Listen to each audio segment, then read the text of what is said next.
ಆನೇಕಲ್ ತಾಲೂಕಿನ ಕುಂಬಾರನಹಳ್ಳಿಯ celebrate eco friend ಬಡಾವಣೆಯಲ್ಲಿ ಶನಿವಾರ ರಾತ್ರಿ ಚಡ್ಡಿ ಗ್ಯಾಂಗ್ನಿಂದ ಮನೆ ಕಳ್ಳತನಕ್ಕೆ ಯತ್ನ ನಡೆದಿರುವ ಆರೋಪ ಕೇಳಿಬಂದಿದೆ.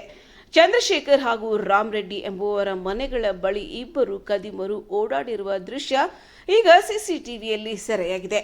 ಒಳ ಉಡುಪು ಧರಿಸಿ ಮುಖ ಮುಚ್ಚಿಕೊಂಡಿದ್ದ ಕಳ್ಳರು ಮೊದಲು ರಸ್ತೆಯಲ್ಲಿ ವಾಚ್ ಮಾಡಿದ್ದು, ಬಳಿಕ ಮನೆಯ ಕಾಂಪೌಂಡ್ ಮೇಲೆ ಓಡಾಡಿ ಕಳ್ಳತನಕ್ಕೆ ಸ್ಕೆಚ್ ಹಾಕಿರುವಂತೆ ಕಂಡುಬಂದಿದೆ.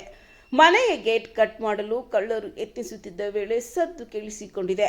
ಮನೆಯ ಮಹಿಳೆಯೊಬ್ಬರು ಕಿಟಕಿಯಿಂದ ಹೊರಗೆ ನೋಡಿದಾಗ ಕಳ್ಳರು ಕಾಣಿಸಿಕೊಂಡಿದ್ದಾರೆ. ಕಳ್ಳರನ್ನು ಕಂಡು ಮಹಿಳೆ ಜೋರಾಗಿ ಕಿರ್ಚಿಕೊಂಡಿದ್ದಾರೆ. ಇದರಿಂದ ಗಾಬರಿಗೊಂಡ ಖದೀಮರು ಅಲ್ಲಿಂದ ಪರಾರಿಯಾಗಿದ್ದಾರೆ. ಘಟನೆಯ ಸಂಪೂರ್ಣ ಚಲನವಲನ ಸಿಸಿಟಿವಿ ಕ್ಯಾಮೆರಾದಲ್ಲಿ ಸೆರೆಯಾಗಿದ್ದು, ಜಿಗಣಿ ಪೊಲೀಸರು ಪ್ರಕರಣ ಕುರಿತು ಪರಿಶೀಲನೆ ನಡೆಸುತ್ತಿದ್ದಾರೆ.